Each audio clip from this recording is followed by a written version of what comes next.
Welcome to the Frontline Herbalism podcast with your host Nicole Rose from the Solidarity Apothecary. This is your place for all things plants and liberation. Let's get started. Hello, welcome back to the Frontline Herbalism podcast. This is the third episode as part of a series focusing on the Medical Self-Defense Network. I really encourage you to listen to the first two episodes if you haven't already, which explains what is the Medical Self-Defense Network, what do they do, what they're working on around the world, and what are some of the political principles and values and ideas that they share around kind of medicine and healthcare and social change. So this episode now is with an awesome person called Jill, who is from a group called East Tennesse Harm Reduction. And yeah, just an absolutely amazing grassroots project, responding to needs in the community, whether that is for support for people who use drugs, whether that's abortion access and solidarity, whether that's medicing on demos and responding to gunshot wounds. There's just so much work that they're doing. And I absolutely love this episode.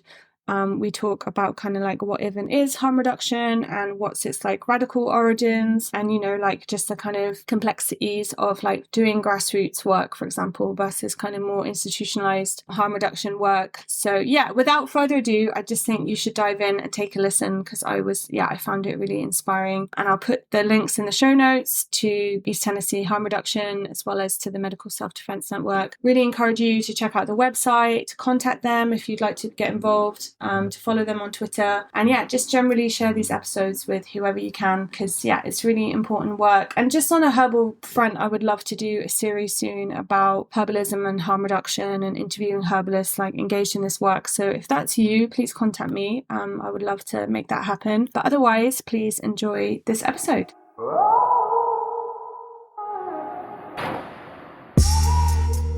Hey Jill, thanks for being here. Please can you introduce yourself, your pronouns, and just any political affinities or projects that you'd like to include? Yeah, absolutely. Thank you so much for having me. I'm Jill. I use they, them pronouns, and I'm currently based in the Appalachian region of the so-called United States, currently in Eastern Tennessee. I am the founder of East Tennesse Harm Reduction, and I'm also a pre-med student and full-time paramedic here. And I work a lot with several other organizations, including mutual aid disaster relief, and a lot of groups doing reproductive healthcare justice work and helping people access that care. Amazing. And can I just say, I have such an organizer crush on you, on your Instagram and all the stuff you're doing, and also mutual aid disaster relief. I've always fortunately in England we don't have that many disasters other than the disaster of capitalism, but generally there hasn't been so much need for that kind of network. But I think it's amazing organizing. But for folks who haven't heard of you, can you tell us a little bit about East Tennesse Harm Reduction and what you do? Yeah, definitely. I'm a over 10-year heroin user. I haven't used in quite some time now, but growing up in those circles and being forced through a drug court program here in the U.S. was really formative for my sort of radical viewpoints and grew me as a person wanting to get involved in the work that was going on around harm reduction, as over, I think, 75% of the people in this program I was court ordered to be in either passed away or ended up in prison. And so that really got me started doing harm reduction work over a decade ago, where I didn't even know what harm reduction was. I just knew that the people I was in this program with were really in need of syringes or other supplies, because all of us were still using. And so I just started sort of sneaking people supplies to the morning drug tests and things like that. And I started reading Emma Goldman and all these books and realized like, oh, there's like harm reduction. This is like a thing that people do. And years later, I started East Tennesse Harm Reduction, where I'm currently working with the community. And it's really we're not like a nonprofit or anything. I started this just out of the back of my truck. And we supply people who use drugs and other community members with syringes and meth pipes, all sorts of drug use supplies so that people can use more safely and um, with best practices in mind that can help foster like their health and their autonomy to make those choices about their health care and what um, just it's really just an ongoing process of listening to what people need and not projecting like what I wish I had had when I was actively using. So we do a lot of work around substance use, what supplies people need, what access to resources they need as far as like HIV and Hep C testing. I'm currently able to test folks as they desire and link them immediately to local resources for treatment. And our whole philosophy is pretty much like just meeting people where they're at, as so many other, groups do where they're doing this sort of work. And so we're never really like, we don't push for abstinence. We don't push for people to get tested. We just meet people where they're at and support them to make those decisions and help them make informed decisions about their care when they do reach out for assistance. And then besides the like substance use work, we do a lot of work around access to safe sex supplies, pregnancy testing, out of state abortion access. Currently in the US, we have just increasing barriers to care with the fall of Roe v. Wade. That being overturned almost a year ago, abortion is completely banned in Tennessee from the time of conception. So I do a lot of work around that. And what else? A lot of work around police brutality and keeping the community members that are currently living in the unhoused encampments supported in their rehoming and relocations, which are very frequent at the hands of the police and local government officials who continuously raid the camps. So getting them new tents and new supplies when that does happen, and trying to help them not lose those supplies during the raids as well. Amazing. I mean, it sounds like exhausting, like all the things at once, but like really like incredible, important work. And I'm definitely going to ask you like a million more questions about the organizing you're doing. But I'm sure like people listening to this are kind of like hopefully from all over the world. And I just wondered, like, you're in East Tennessee, like in the so-called US, and like, yeah, for people who aren't like familiar with your context, including me, like I'm just wondering what it's like there, like what are the kind of challenges that are like, that you're up against. Like you already mentioned like abortion and houseless communities, for example, but I just wondered like if you could give us kind of like a bit of a picture of your context. Yeah, absolutely. And I think I've been really fortunate to be able to develop my own outside perspective as I lived in um, the Eastern Bloc of Europe for about a year and was able to get that sort of outside perspective of like, oh, it's truly bad here. Like, currently, just all across the country, we're seeing a incredible acceleration in right-wing extremist violence. Mass shootings are frequent. They happen multiple times a day here. Sometimes we see death tolls in, the upper 30s, even higher. There was one a couple years ago where about 60 people were slaughtered. Police brutality is a major issue. the violence against Black and Brown and other marginalized community members is just ongoing and relentless with zero accountability from the police. There is just very little access to healthcare. A lot of what East Tennesse Harm Reduction does is operating a semi-underground clinical space where people come for just very basic wellness treatments, as well as sometimes more major issues, broken bones. I've been asked to treat a gunshot wound outside of the hospital setting. People really don't have access to good healthcare here. Our borders are like absolutely atrocious. The US is basically running internment camps at our borders right now. And I don't know, like, I haven't left the country in several years, so I'm not seeing like what's really being broadcast in other nations about what's going on here, but it's definitely really scary. I think we had some beautiful moments during the George Floyd rebellion where we were seeing hints of really powerful resistance. At this point, that's pretty much not happening. We're not really seeing massive mobilizations. We are seeing some really incredible work being done around Cop City and protecting the Atlanta forest. That's super incredible. And that work is really fueling a lot of inspiration for me right now. But yeah, there's just a lot going on right now, and so many people are working so hard, and a lot of activists are getting charged with domestic terrorism.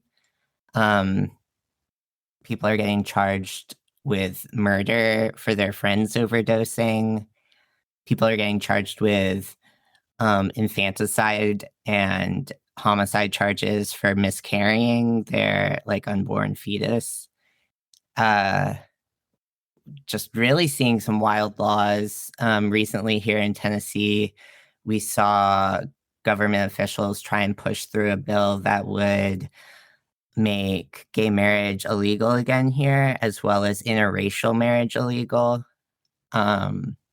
We've seen legislation successfully ban the education around LGBTQ history, African American history, Jewish history, the Holocaust. That's being actively stripped out of our schools. Book bans are becoming very common. Drag is basically now forced to be like 18 and up here in Tennessee. Drag queens are not allowed to perform anywhere where there might be children present. They could be charged with felonies. Trans healthcare has been criminalized all across the country in various states, even for adults. So some of the work East Tennesse Harm Reduction is doing right now is building out a mail order syringe program for HRT supplies, because we're seeing more and more of these religious and right-wing pharmacists refuse to give people the injection supplies needed to take their hormones for those that take them via IM or sub-Q routes. What else? Yeah, just a lot of really extremist violence, a lot of just awful. It sucks here. Yeah, like, I don't know, like, I can't imagine having like so many like terrains of struggle all at once, right? Like, and just all like real intense like survival related things, like houselessness and like literally, am I gonna get shot today? And like, Yeah, I mean, I haven't left my house unarmed in years. I mean, well, and I hold the immense privilege of being white and having that layer of protection. But even still, I've had top surgery. I am like pretty obviously a queer person in a very red state, and I Yeah, I'm at the gas station sometimes and I'm like, am I gonna die today? Like, there's just like people are very hostile in certain parts of the city as well as just the region in general. But we're also seeing a lot of really beautiful pushback, especially from the like queer and trans youth in this area. Like they are going off and it's great. Oh, well, that's amazing. And yeah, again, I've got like a load of questions about things you've just mentioned, but I thought maybe like some folks don't know what the term like harm reduction means. And then I also thought like people might not know like the radical origins of like harm reduction.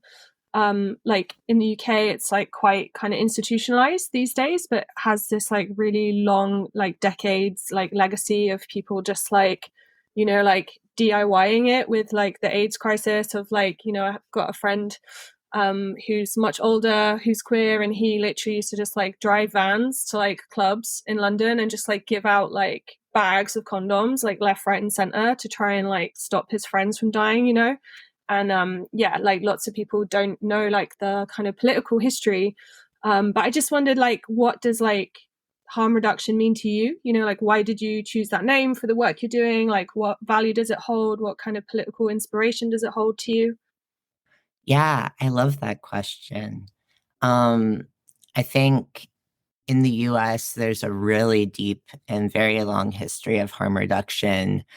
Um, the indigenous stewards of these lands practiced harm reduction um, in various forms. And I've learned a lot from especially Black and Brown women who have been the true like harm reductionists of their communities, whether that's like protecting their loved ones from police or getting their community members the supplies they need to stay safe.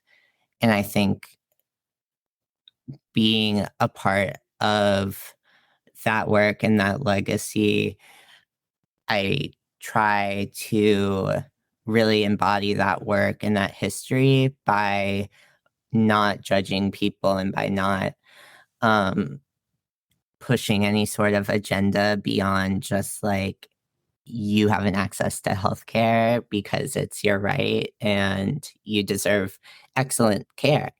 Um, and that's sort of how when I speak to some of the elders in my community who've been um, some of them don't even like they don't consider themselves activists. They're not like hyper political or anything, but they are in their existence, because they've been doing this work and they're sort of the like caretakers of their entire block or their entire, housing project or whatever. And so learning from them and seeing the way that they interact with their community has taught me a lot. And so my personal definition of harm reduction has really just been like just like this open arm acceptance of anyone who is willing to like ask for something, because I think even just that step of like I have a need, could you help me um fill this need is revolutionary in its foundation when we are taught that it's every man for himself and that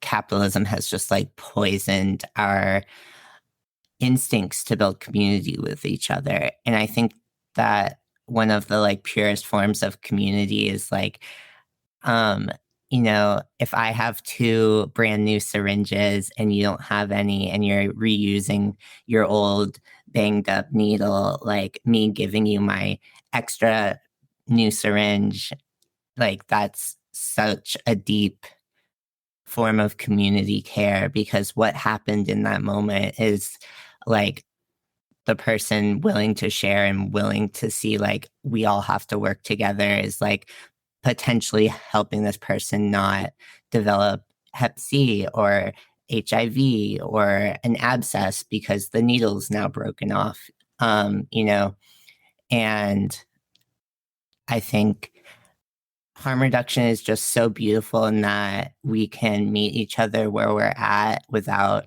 expectation of change, and we can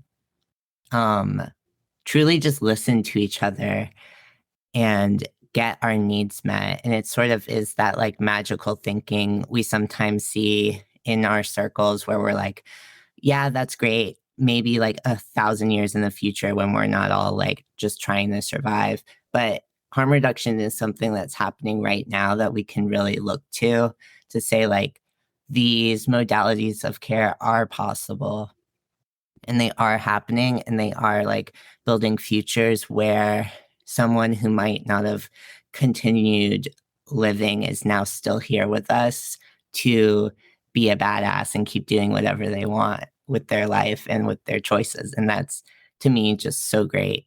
And I think it just keeps driving me forward to do more healthcare work because I just love it. That is such a like beautiful definition. I've actually got like goosebumps. Like I think, yeah, like I think for me, like this, like how you're talking, it's like it's so like humanizing of people, right? Like I've had very close friends use drugs and be in prison, you know, like because of it being criminalized, and just like every step of their journey, like they're so dehumanized, like not just like the second they're in the prison, but also by their kind of like so-called like support workers who are like, for example, pushing like an abstinence model, or are just like generally kind of not recognizing like the poverty they're living in, or like all these other factors or trauma or whatever. And it's like, yeah, like the way you're speaking is like so beautiful because it's like this humanizing process, you know? Like I don't know if that's anything that resonates with you, but that's Yeah. Yeah. I think that's, yeah. I think I was just thinking about that this morning with um like disaster tourism happening in these spaces of like abolitionist work and harm reduction and like disaster aid, because when there's a horrific hurricane here, we see all these right-wing militias show up because they get to run around and try and politicize people. But we also see that in harm reduction and abolitionist spaces where people are entering the prisons with Bibles, trying to say like, their own agenda and are being coercive towards people and are seeing them as like tokens into heaven or whatever. And we absolutely see that in the encampments here with some pretty vicious people coming into the spaces and proselytizing to participants and unhoused people and saying like, you have to listen to this 30-minute sermon before we feed you dinner and things like that. And I think that's not humanizing people. And that work is just so scary to me. And I think the work that like y'all are doing with the prison support and like the harm reduction work and all of the work that MSDN is doing is just so crucial because it does have that aspect of humanizing people. I was talking to this security guard at the hospital the other day after I had a really horrific experience getting care for a patient at a different hospital. And I pulled this really young guy aside who's a security guard at the hospital because it's the US and doctors get shot here. And I pulled him aside and I was like, don't ever forget that the people that like you might be struggling with in a moment because maybe someone, has a anoxic brain injury and they're being combative, like don't ever lose sight that they're human and don't ever let them just become a problem to you, because that's when like you're going to hurt people in a very big way. Because a lot of the security guards, especially at some of the larger hospitals here, are just detrimental to patient health. We had a patient basically killed by security / the police here recently. And I think that happens when people forget that we're human and the more stigma attached to someone's identity, the less human they can seem to people who are wrapped up in these police state ideals and white supremacist ideals. So I think keeping that humanism alive in this work is just absolutely critical. And if we ever lose that, like, that's the day that people need to, walk away from the work and take a break, because it's just so important to make sure that we are humanizing people and humanizing this existence and these needs. Yeah, and I feel like that's why it's so important, like your work in terms of supporting people who are using drugs, because I think, like, I don't know how it is in the so-called US, but like here it's like they're definitely like the most like dehumanized, like if you're in prison, then it's like there's like such a hierarchy of like what your sentence is for and like whether you're on methadone or not. And it's like, just like the language, like even in kind of like anarchist circles, like it just like shocks me. And like, I guess, yeah, my life experiences have been different to theirs in terms of having lots of like close people I love using drugs and, being harmed by that sometimes as well. But yeah, like how is it in where you are in terms of like how people who use drugs are treated, and why is like harm reduction like so important as a response to that? Yeah, that's a vital question. And I think it's something I'm so like USA pilled that I didn't even remember to talk about that in my little intro. Was over 120,000 people died of opiate overdoses um last year, which is like become sort of the norm for the annual death toll. And when I was recently looking at a map of the like globe, that's not happening elsewhere to that degree. Um, and a lot of the reasoning behind that is stigma and people who use drugs being treated just like horrifically by the healthcare system, as well as, their existence being criminalized. So as a paramedic, I've been called to the jail to treat like a cop who thought he touched, fentanyl, or to treat, someone. And there's just so much untrue, like unscientific information that people are existing in a realm of fear. And that fear has now been like turned into propaganda, where we've seen people saying like, don't try and help someone overdosing because you might come in contact with this substance and it could kill you. So we've seen just like the weaponization of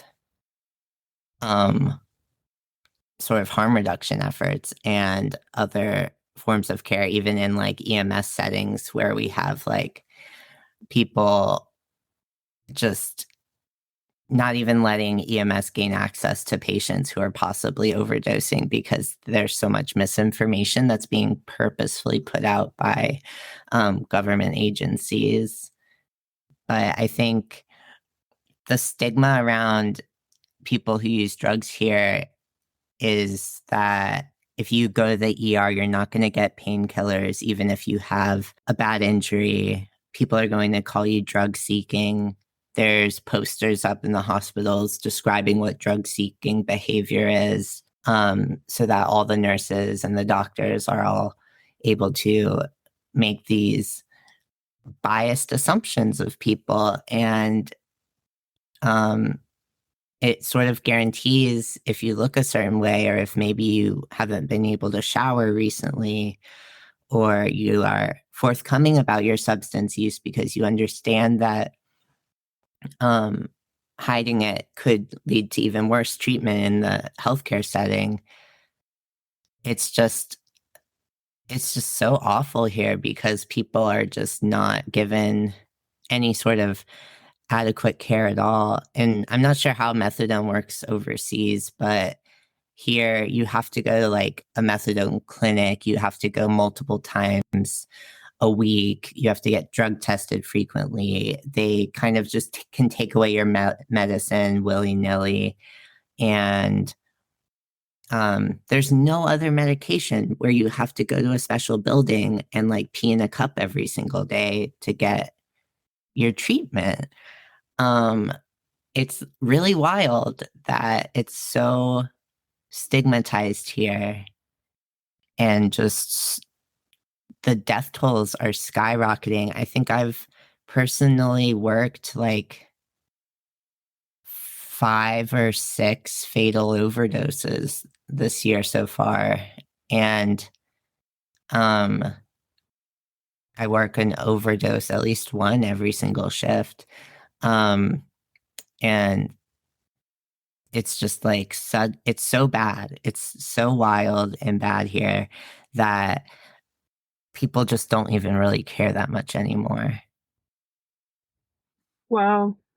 Yeah, I can imagine. Like how, like in terms of your work with like your harm reduction work rather than your paramedic work, I'm just wondering like what does that look like practically in terms of solidarity for people like using drugs? Like you've mentioned needles, but are there like other supplies you're distributing or like other things you're doing to support people? Because I'm sure like people might be listening to this and feel kind of like inspired to maybe start their own project or something, or like I think a lot of people just want to know like what to do, right? Like if they encounter someone experiencing an overdose, for example. But yeah, I just wondered like before we talk about kind of the self-defense context, like what do you think like can be practically done, and also maybe like what are your thoughts on like kind of political organizing around this as well, like in terms of changing policies or like change. I mean, obviously like we all want to like abolish the state and capitalism like ASAP, but just kind of like, yeah, like are there any kind of like political pushbacks or resistance that can really like challenge this situation, right? Because it's absolutely like horrific what you're sharing. Yeah, absolutely.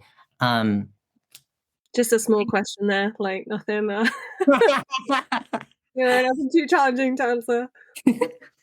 I think as far as like harm reduction supplies and like what's helpful, and I think a lot of people here are like, I give out Narcan, and I'm like, that's awesome. What else are you giving out?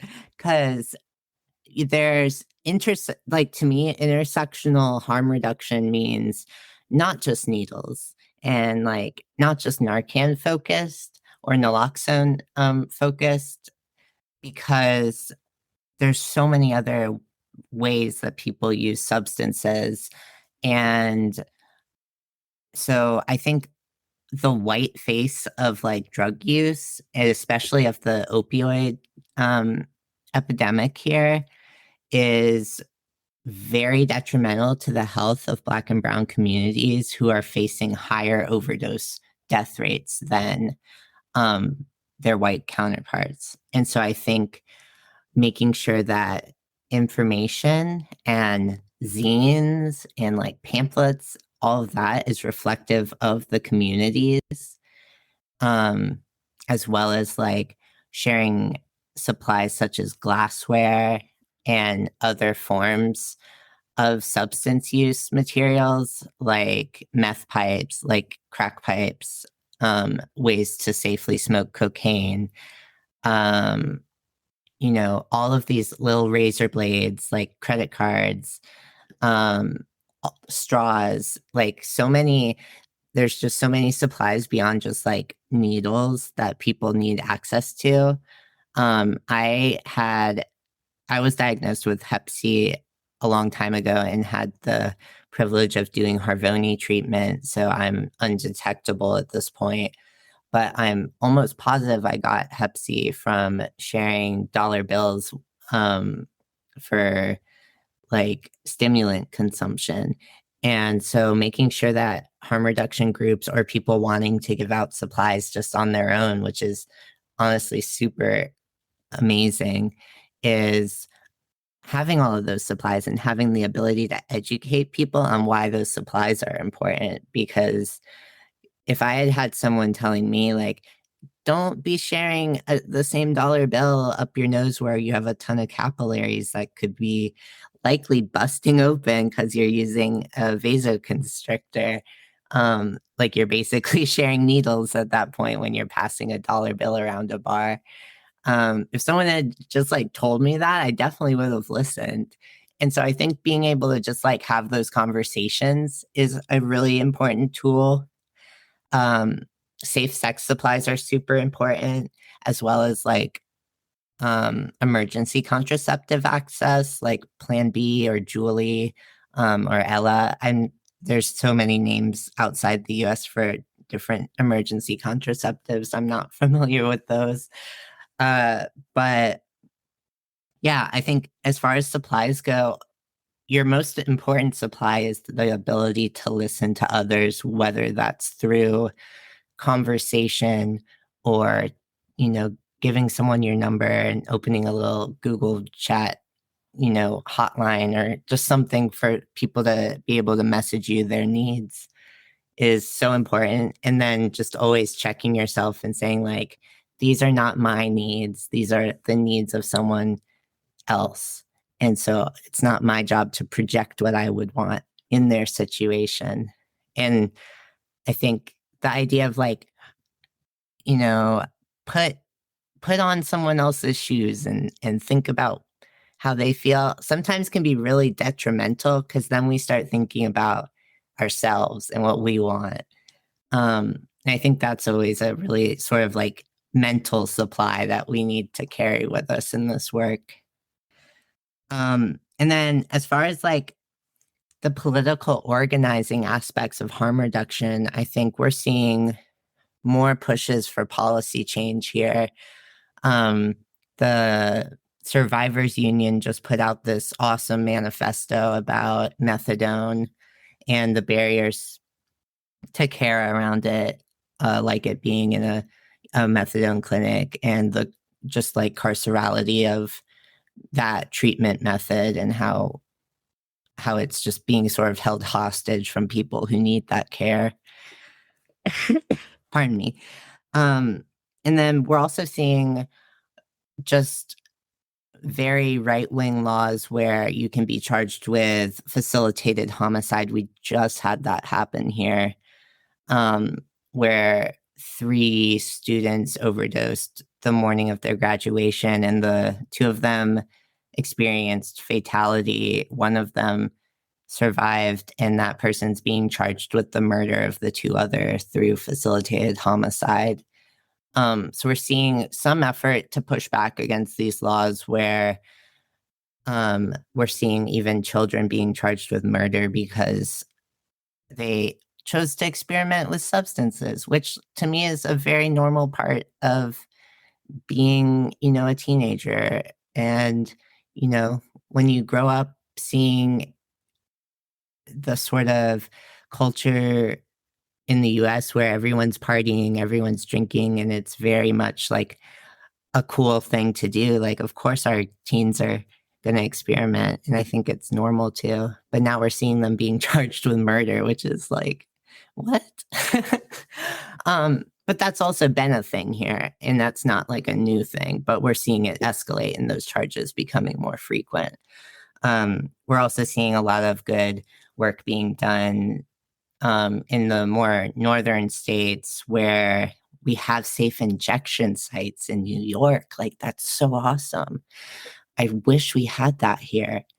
I had the experience of getting to volunteer in one at a conference, and it was awesome. No one died. Like, there's just such simple like solutions, and we're not allowed to do them openly and publicly.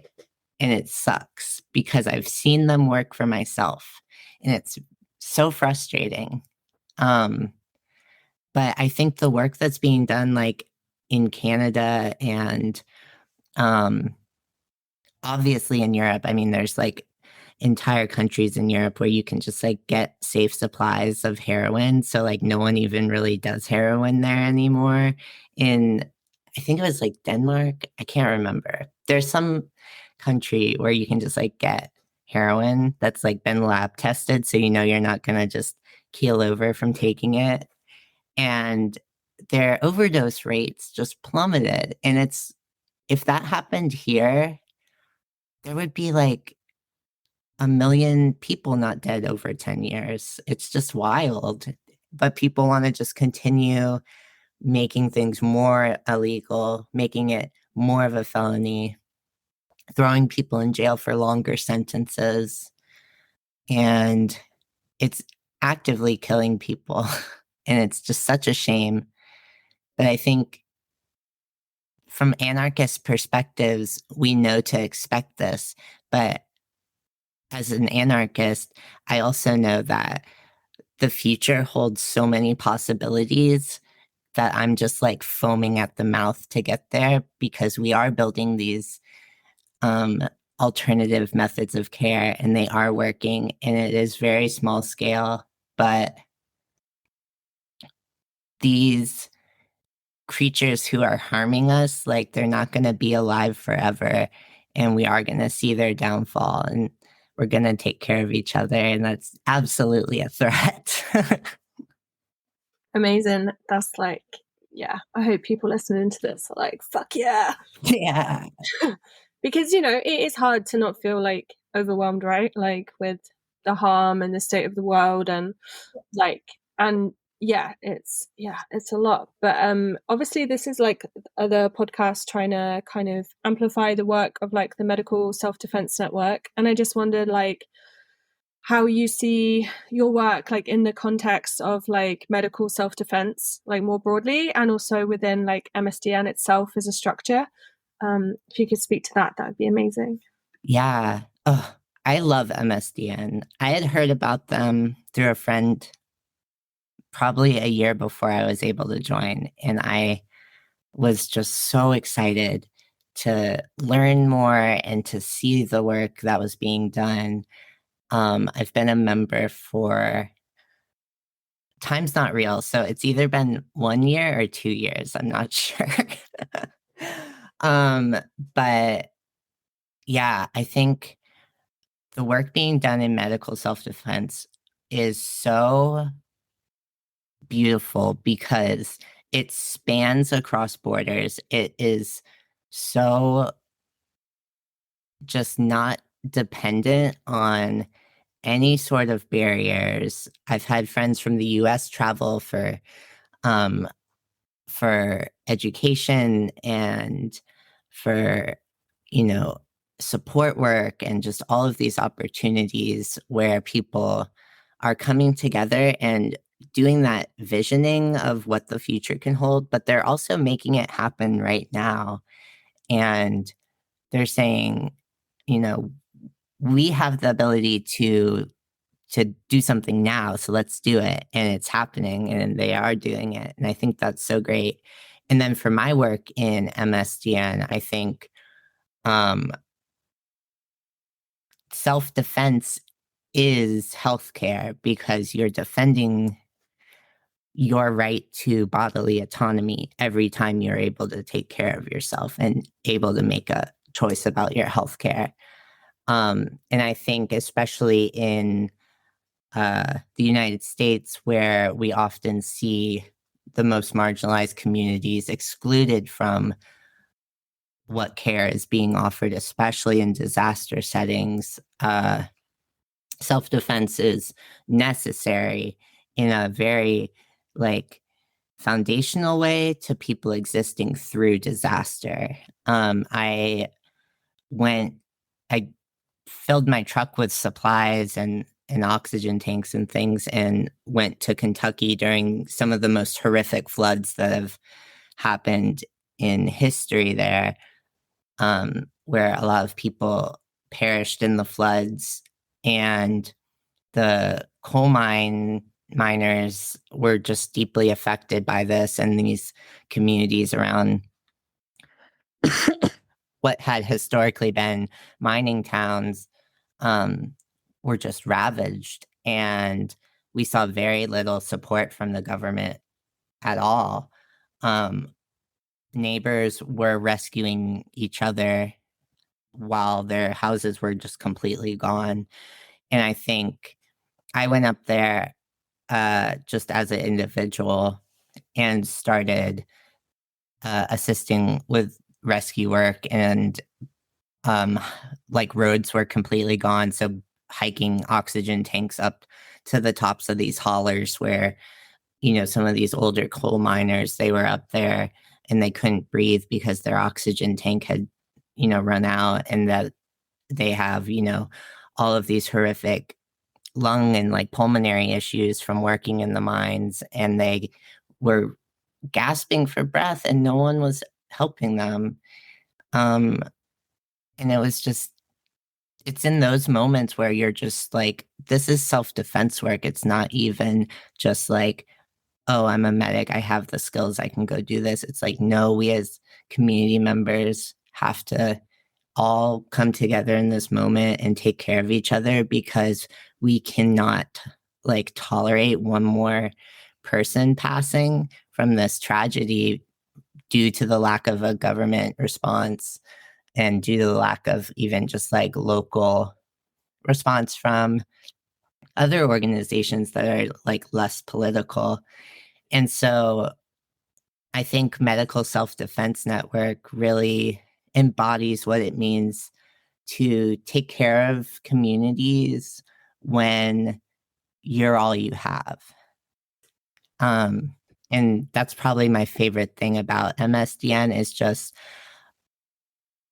having other people who understand that like we are our own first responders, and like we have to take care of each other because there's no one else really to like rely on beyond our communities that we build ourselves as care networks.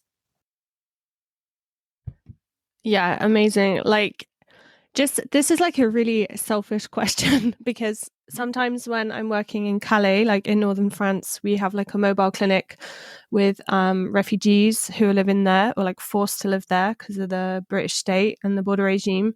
But like I often feel like the work is like a sticking plaster. Like I feel like I'm literally sticking plasters on, right? Like doing first aid dressings.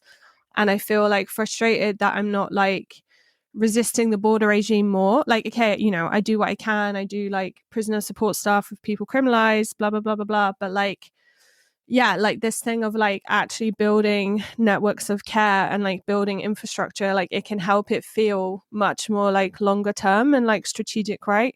Yeah. But I just wondered like, yeah, like how, yeah. And again, sorry, I just also wanted to comment on about like when you said about the miners like breathing, like how, yeah, just like how beautiful that is and how like humanizing it is. And it was kind of when I did a lot of animal liberation stuff when I was like young, it was like, okay, you might not be able to like abolish this whole system of factory farming, but actually like if you get that one animal out, like that's their life, right? And they're alive and they're happy, like they don't give a shit about what bigger, broader political change you've created. They care about their life somehow. And like it just, yeah, kind of made me think of that, of like, like especially as anarchists, like we can be so ambitious, right, politically, of like we want these huge changes, but then you forget like what's right in front of you. But I just wondered like what your relationship is. I mean, I liked how you said that time doesn't exist. Like that was nice. But like, yeah, what's your relationship to this work in terms of like broader structural change and then just like day to day, everyday like struggle and mutual aid? Like how do they connect to you? Yes. That is a great question. Thank you for asking that.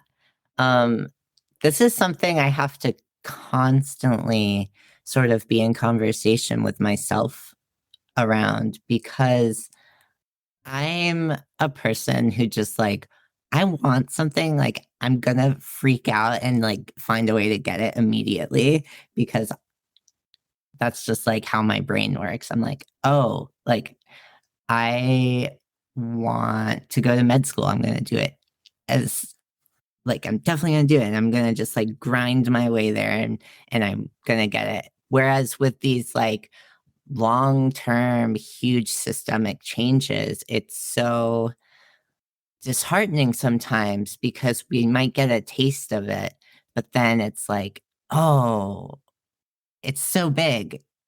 Like I'll drive down the highway and I'll see like, all the hundreds and thousands of cars, if I'm on a road trip, and I'm like, are these people having similar thoughts like about change, or like they just don't care? Like what? Like there's so many people. How can we get everyone mobilized together?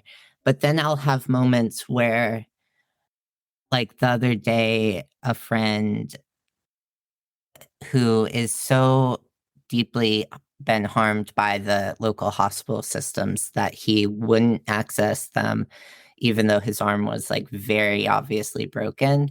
And a friend brought him to my house to get it splinted up and stuff. And I was able to give him like, some medication, give him his arm in a sling and a splint to where it was at least a little more comfortable, and um, make some adjustments. And I think in those moments, it's so important to realize like that was really important for him. And that was a very like supportive relationship to build in that moment where he was able to get care that he was comfortable with. And I did tell him, like, you should really go to the hospital because I'm worried about, your bones healing misaligned or something. But like, he has the info to make that decision for himself now. And he's now more comfortable, and he has, the medical supplies to take care of himself for a while until he comes back for like a checkup or whatever. But those little moments where like we do make a little bit of a ripple or something, we drop a little stone in the lake, like those are important. And I think holding on to those moments can be more than just fuel for the next interaction. And it could be more than just like something that can hold you over. Because if you're like making, a quilt, you have them, all of the little squares of fabric to make the quilt. And you keep all of those pieces of fabric for so long, and you just cherish each of them because they're special. Maybe you cut them up out of, your favorite t-shirts or something, and you get them from friends or whatever. And then one day you have enough to make a quilt. And one day, enough people have given you fabric and enough people have like come together that you've made this beautiful blanket for your community. And I think that like that's sort of how even just small acts of like kindness can become revolutionary. Because when I think about like the, acts that happened during the George Floyd rebellion, like those were so just awesome because people just came together in those moments and said like enough. And I think when we harness all those small acts of care and build that trust with each other, we're able to really relinquish the sort of control that we kind of want to have over what the future could look like. And we're able to just come together and see what happens. And so I think, yeah, I think just constantly reminding myself, like, the little things you're doing, even though they're not going to like overthrow the government today, like they are making a very big impact in the long run because they're directly opposed to the current systems that are in place. Wow, I can tell you've thought about this on your long drives already.